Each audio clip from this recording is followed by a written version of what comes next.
coming, to the conclusion, or not conclusion, but, letting people know that I'm the number one Christian. Okay, that's just how it is. And if you need, immediate evidence, I mean, those receipts are almost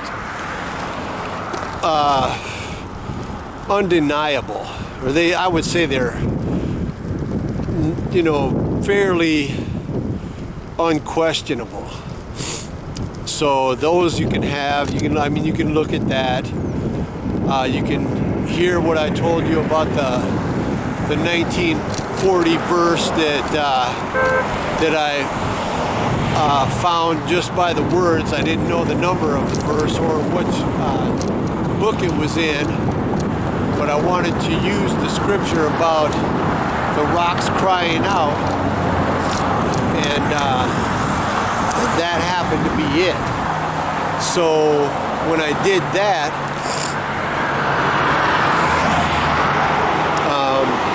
and when I mentioned the Postman prior to my being on the CTM show, that also had a 1940 reference.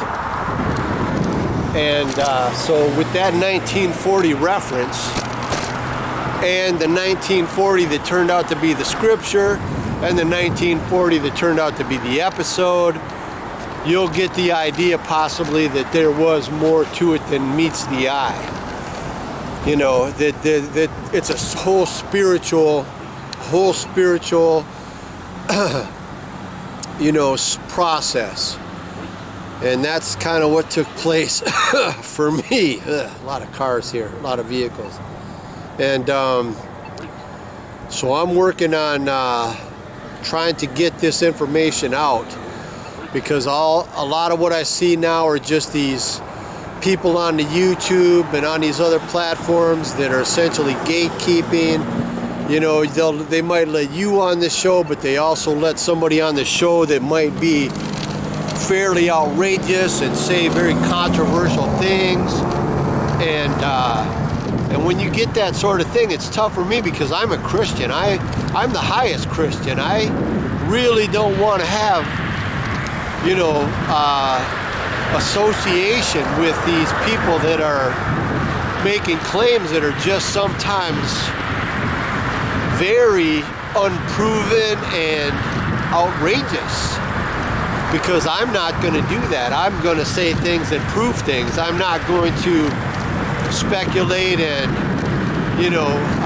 create suspicion and that sort of thing. And most of these alternative news platforms and alternative content platforms seem to be doing that.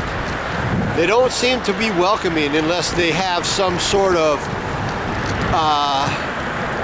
self-rewarding agenda, and that doesn't really work well with me. I very likely, without being persecuted, could have had a very fulfilling, financially rewarding life, so it wasn't, so I've kind of denied myself that in a great way, and I can often say I don't see that in even a small way with these groups that claim to be alternative. It's usually they're alternative just because they lack either professionalism through the system, credentials, or they sometimes use discussing topics that may be considered taboo or dangerous if they're discussed openly as their caveat or excuse to be an outsider, which is not necessarily an excuse, but as a one of the considerations or one of the factors for them to be in that position, but it often doesn't end up there. That might be in some instances, but in other instances it appears just to be an excuse.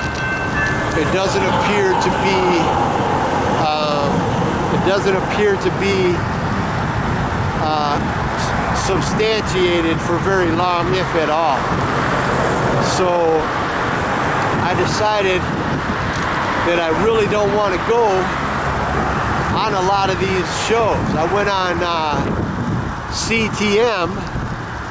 I'm just abbreviating it because, I'm not, after I was on that show, I was not received well by that host or the platform because they have their own agenda. They're like a lot of the alternative media platforms. They're not necessarily willing to promote you unless you somehow benefit them greater than that. So I don't do that. And I could do that, but I'm not going to do that. And so they don't typically receive you again, or they kind of share that information with others. And I don't question that there are many, many, many platforms that know who I am. First and foremost, have known who I am for many, many years, some of them. And I don't question that.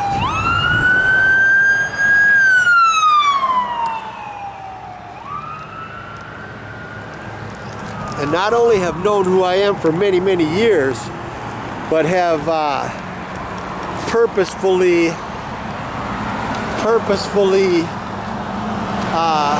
kept it to themselves or to their limited hangout. And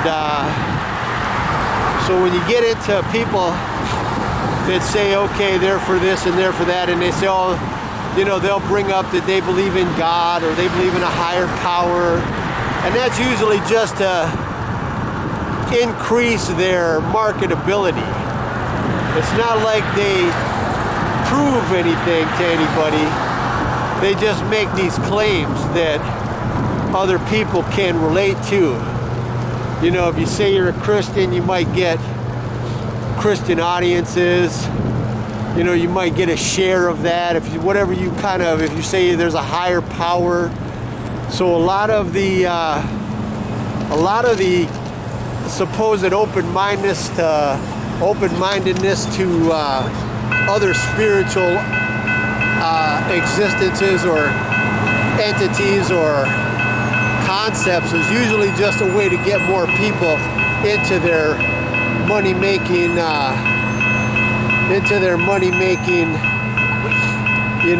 environment.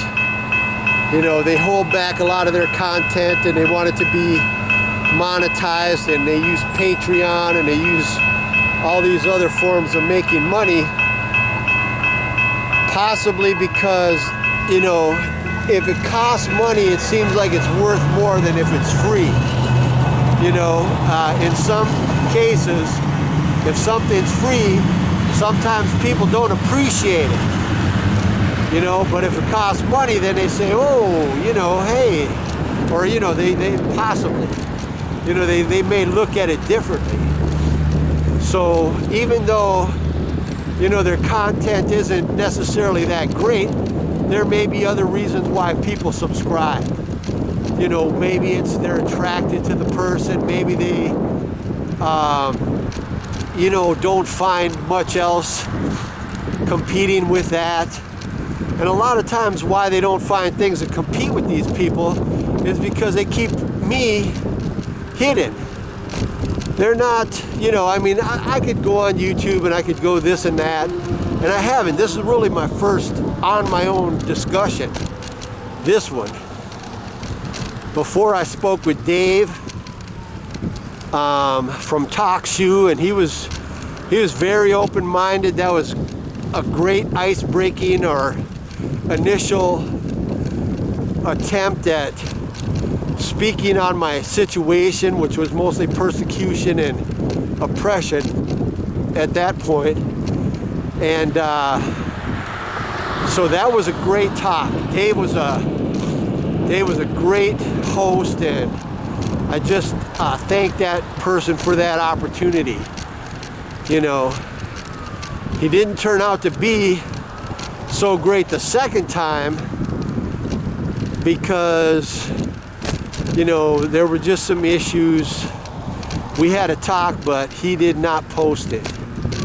And so that was a whole different type of situation with Dave. But the first one was great.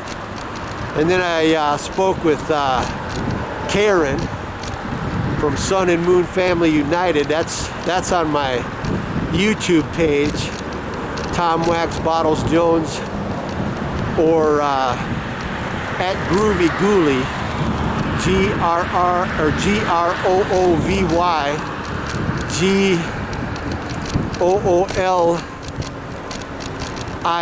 if I'm not mistaken. And so that SAMFU, I may have had 2 discussions, maybe possibly 2 discussions with them, and Karen was very cordial, very nice person, and those are also on my my YouTube channel. And that, like I said, is Tom Wax Bottles, WAXBOTTLES, Jones, JONES. And so that, or at Groovy Ghoulie, GROOVYGOOLIE, if I'm not mistaken. And that should link also to my Substack. I put the Substack link on there again. I took it off for a little while because I was concerned too many people were finding, you know, that I have another issue that was concerning, and it's kind of serious and political. So I took off my link to my Substack from my YouTube, but then I put it back on later because it was just important to me that, you know, people do have access to it. If they get to my YouTube, I want them to get to my Substack, because that is where I keep a lot of my content, which I've evidenced as criminal behavior and criminal activity. So we're working on that still. And I have plenty more. That's just what I put on there. I just didn't want to overexpose everything, which they really kind of seem like they want you to do. They want you to just give all your content and all your information away, and then it becomes, you know, seemingly frivolous. Like I said, if it's free for a reason or something, is the way they try to, you know, sometimes the way it's presented, and it's not the case. Mine is more than important. My information is very valuable. If people think because I posted it without charging that it's less valuable, then that's their opinion, but it's certainly not. I'm the #1 Christian, and that's my information that I'm putting on there about crimes against me. So, you know, I mean, some people can say, oh, you know, maybe there's a oversaturation of content in the world, and, you know, they try to play up certain causes over another. You know, my cause is very likely one of the top causes in this world. is not just the persecution, but the keeping me from success and my rightful place as #1 Christian. They're not going to give that to me. I have that already. But they don't want me to have any way to function in that capacity.